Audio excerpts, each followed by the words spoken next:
சிந்து பைரவி அடுத்த வர எபிசோடில் பார்த்தீங்கன்னா நல்லபடியாக நகை கிடச்சிருச்சு அப்படின்னா தீச்சட்டி ஏந்தி தீக்குழியில் நடக்கிறேன்னு சொல்லிட்டு அன்னபூர்ணியமாக வேண்டியிருப்பாங்க. உடனே அந்த வேண்டுதலை நிறைவேற்றணும்னு சொல்லிட்டு அவங்க சொல்லும் போது சிவா வந்து உங்கள் ஹெல்த் கண்டிஷனுக்கு நீங்கள் இதெல்லாம் பண்ணக்கூடாது, மயக்கம் வந்துடும் சொல்கிறாங்க.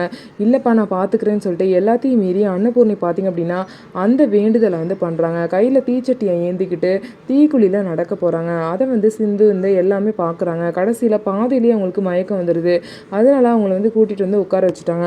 எப்படியாவது வேண்டுதலை நிறைவேற்றி ஆகணும்னு சொல்லிட்டு அவங்க சொல்லும் போது அந்த பூசாரி என்ன சொல்றாரு அப்படின்னா அவங்களுக்கு ரத்த பந்தம் இல்லாத யாராவது இதை பண்ணலாம்னு சொல்லும் போது சிந்து வந்து நான் பண்றேன்னு சொல்றாங்க. உடனே அன்னபூர்ணி அவன் ஒன்றும் இதை பண்ண தேவையில்லைங்கிறாங்க. பரவாயில்லமா அந்த பொண்ணையும் மூத்த மருமகளே இந்த வேண்டுதலை முடிக்கட்டும்னு சொல்லவும் சிந்து மேலே தண்ணியை ஊற்றுறாங்க. அதுக்கப்புறம் சிந்துவும் பார்த்தீங்க அப்படின்னா அன்னபூர்ணியோட வேண்டுதலை நல்லபடியாக செஞ்சு முடிச்சிடுறாங்க. என்னதான் அந்த குடும்பத்துக்கு எவ்வளோ பிரச்சனை வந்தாலும் கடைசியில் சிந்து தான் அந்த பிரச்சனை எல்லாத்தையும் முடிச்சு வைக்கிறாங்க. இப்படிப்பட்ட சிந்து வந்து குடும்பத்தில் அன்னபூர்ணி ஏற்றுப்பாங்களா அப்படின்னு சொல்லிட்டு வெயிட் பண்ணி நம்ம பார்க்கலாம். நம்ம வீடியோ உங்களுக்கு பிடிச்சிருந்தா நம்ம வீடியோவை லைக் பண்ணிட்டு பாருங்க.